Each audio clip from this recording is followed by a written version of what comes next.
Hello and welcome to Achievers Hive. In today's class, we are going to talk about cognitive information processing and its principles. The word information processing has itself a meaning hidden in its name, right? You can say information processing, that is the processing in the information, is information processing. Simply we can say that. But today we are going to understand this topic along with its principles in detail. There are 4 basic principles which we will be discussing today. So let's begin. So let us understand what cognitive information processing is. Information processing is the change of information in any manner that is detectable by an observer. Information processing is an approach to the goal of understanding human thinking.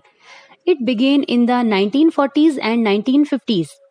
Educators were very interested in the study of how humans learn. This is because how one learns, acquires new information and retains previous information, guides selection of long-term learning objectives. Nasser in 1967, who was one of the most influential researchers in cognition, defined information processing as the study of how people encode, structure, store, retrieve, use or otherwise learn knowledge. Now let us understand the principles of the information processing. Even though there are widely varying views within cognitive psychology, there is general agreement among most cognitive psychologists on the same basic principles of the information processing system. So there are basically 4 principles and we will try to understand one by one. Let us come to the first principle. The first is the assumption of a limited capacity of the mental system. This principle says that our mental system can store a limited data. It has a limited capacity.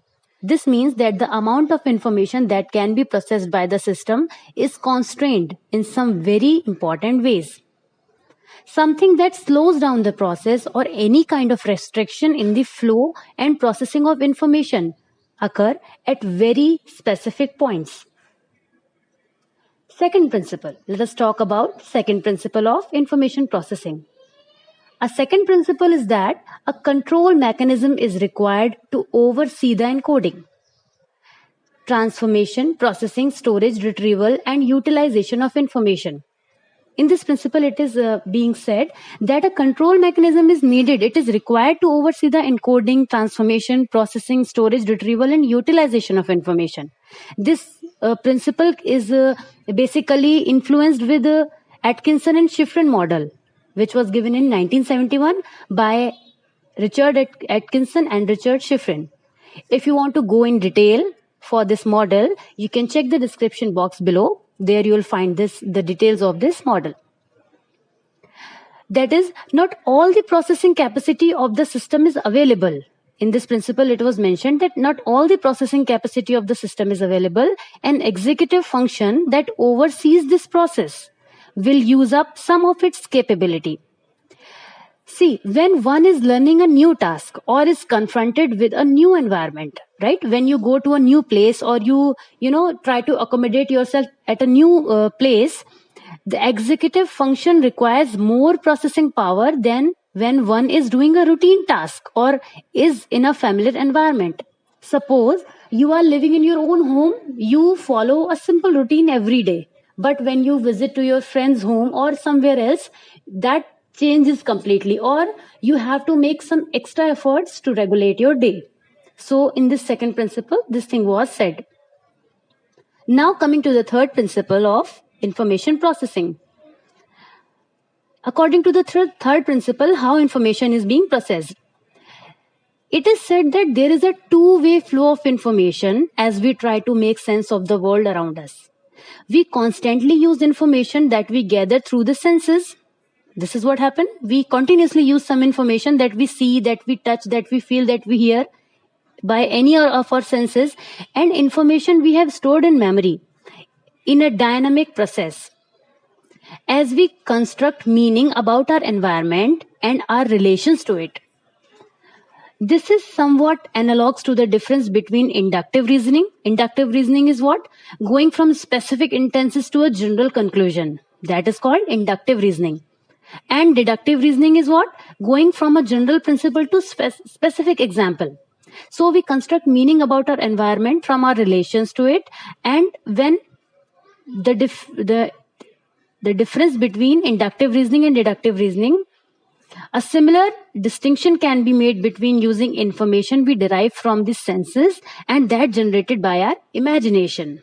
This is the same thing is done in this way also. Now coming to the fourth principle generally accepted by cognitive psychologists is that the human organism has been genetically prepared to process and organize information in specific ways. Try to understand this. I'm just repeating it again, that the human organism has been genetically prepared to process and organize information in specific ways. For example, a human infant is more likely to look at a human face than any other stimulus. Other research has discovered additional biological predispositions to process information. For example, language development is similar in all human infants, regardless of language spoken by adults or the area in which they live. Example, rural versus urban, Asia versus Europe. So all human infants with normal hearing, babble and coo generate fast words, begin to see the telegraphic speech and overgeneralize at approximately the same age discussed in the detail in this book. So I hope you have understood the topic. Also the principles you have understood well. So if you find this video useful, like this video, subscribe to our channel for more such stuff, and share this video if it is required for anyone. So see you in the next episode of Psychology. Stay tuned. Thank you. Bye-bye.